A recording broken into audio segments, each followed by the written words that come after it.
Where are we? Well, by now, you know the answer. Jokes aside, we are not on Bianca's Dinosaur Island. Instead of this island, this is the island of Chilea. Weirdly, it has the form of a mosasaurus, an ancient marine reptile.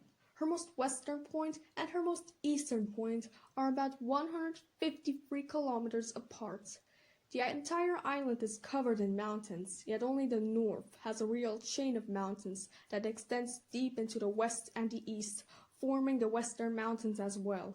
The north itself is quite arid and provides grasslands for the local fauna.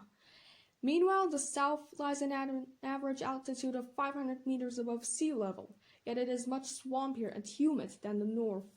A few small islands and islets surround Chilea in the south, near the Opal Delta, named after the largest river on the island, the Opal River. Speaking of rivers, multiple rivers spring in the northern mountains. As they flow south, their beds collide into each other, and thus the Great Delta is formed. Between the northern mountains and the Opal Delta lies the northern forest, a dense woodland. The southwest is home to a lush rainforest, the Kivuli Rainforest, named after the Kivuli River, the second largest river on the island. The southeast beholds the southern grasslands, a perfect habitat for grazing animals. After this scientific explanation of the island's geography, Chilea may seem as if she were like any other island, but no, not only because of her weird shape, but also about the fact that kittens and dinosaurs roam, live, and flourish here. Because Chilea is also called Blue Island.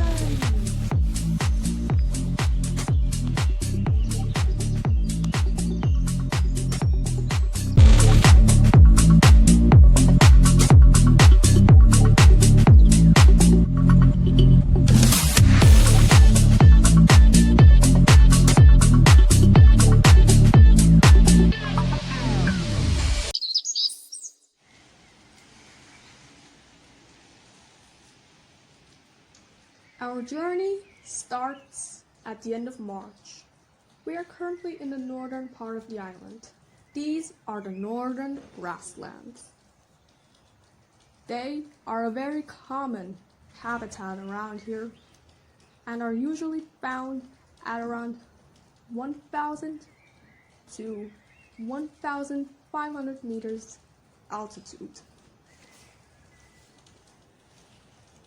The northern grasslands are home to a large variety of animals, from Tyrannosaurus to unicorns.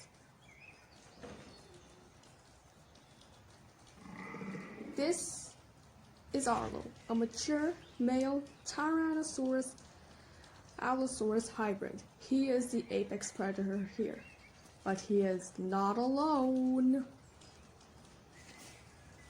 This is his mate, Mina. She is a velociraptor. It may seem unrealistic, but multi-species partnerships are quite common on Blue Island. No one knows exactly why. Now, Arlo and Mina are preparing to hunt again.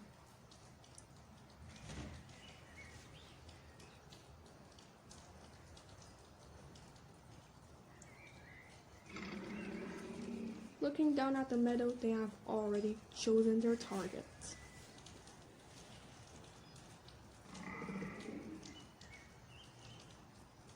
Little does she know that she is about to become dinner for two hungry theropod dinosaurs.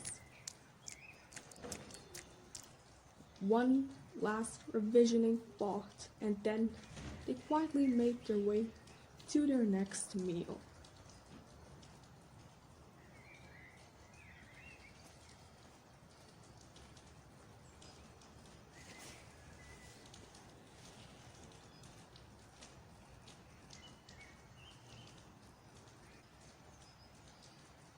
And then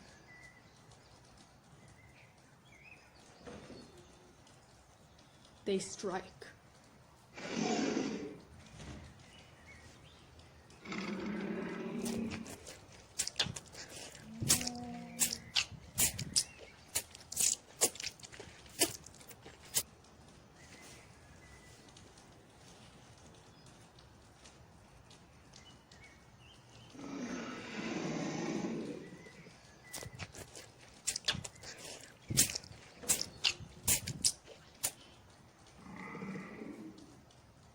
The zebra is trying to free herself, but it is pointless. Her attackers have inflicted wounds all over her body, making her weaker and more vulnerable than she already is.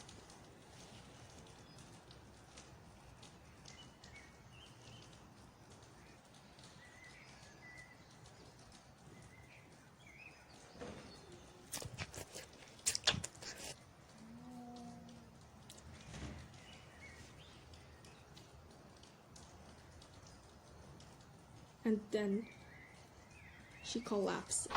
She is still alive, but cannot get up anymore.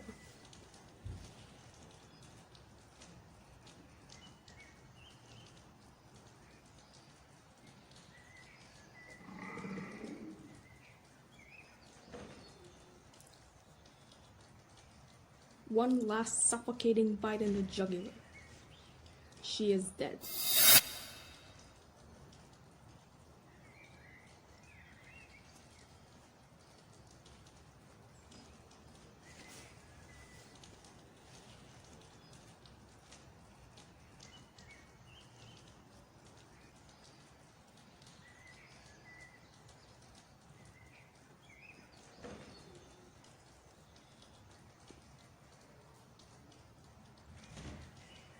Arlo goes in first, then Mina joins him.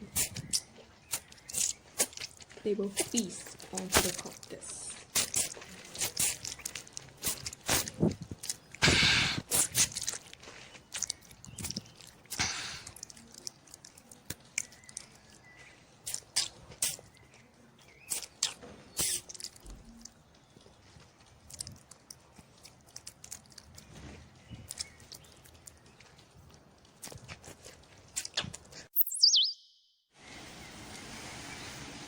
They have finished eating, but Mina is digging something.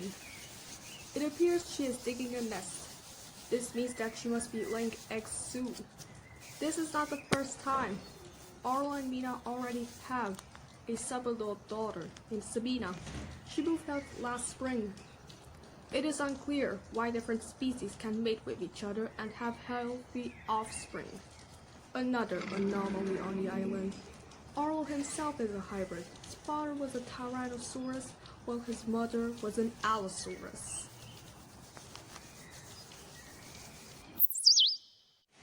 Meanwhile, we will take a look at the other inhabitants of this habitat.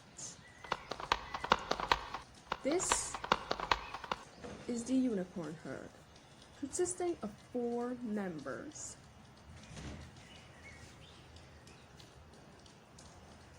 This is Pixie, the leader. He is also the father. He is 6 years old.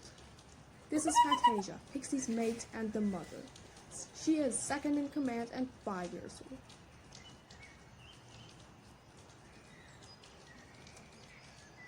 Finally, these are the 2 foals, Lou and Minnie Mendel. Lou is the elder and the daughter. She is 2 years old. Minnie Mendel, on the other hand, is the youngest and the son. He is 1 year old.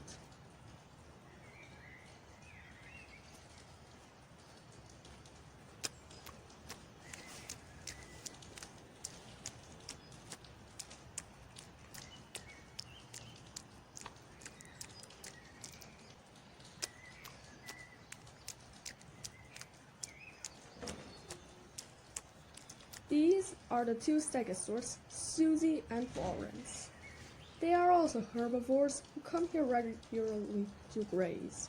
They are good friends with the unicorns.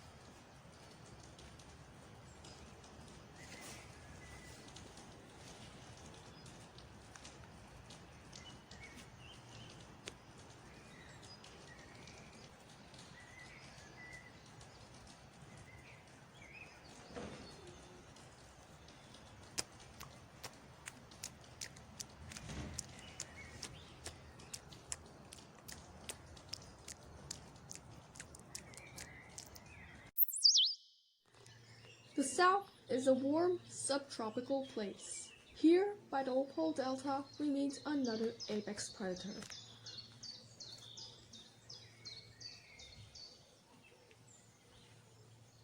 She is a smart yet sleek feline. With her silent paws, she is approaching her target. She is waiting and waiting, and then she strikes.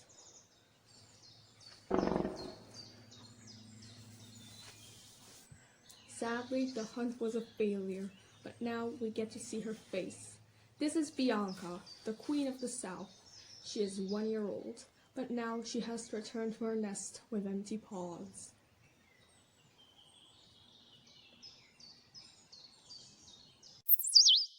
Here we see her mate, Tundra.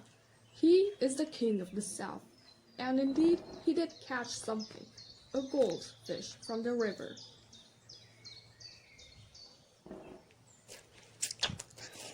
But they are not alone.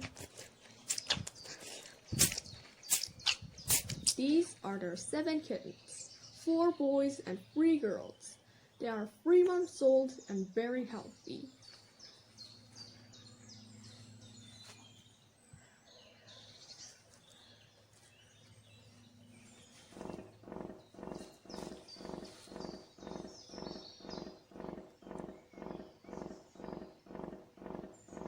These kittens are lucky to be raised by both parents.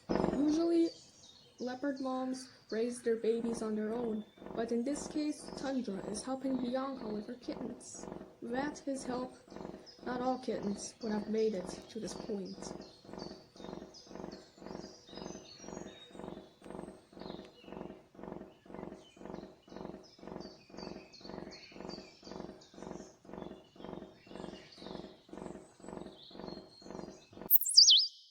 Meanwhile, about 2 kilometers west, we see a couple of ornithopods.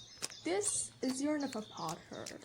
Their leader is Pow Pow, a female Parasaurolophus. This is her son Jan, and this is his girlfriend, Antonia Pachycephalosaurus. That one over there is Antonia's father, Stevie.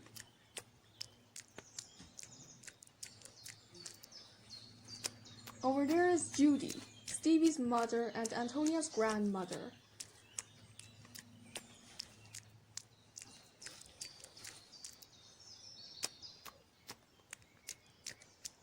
And the purple juvenile Saurolophus is Ducky, Jan's adoptive younger sister. Finally, the great Edmontosaurus is Penny, who is also adopted. They live here by the delta because they do not have to migrate, unlike the other herbivores.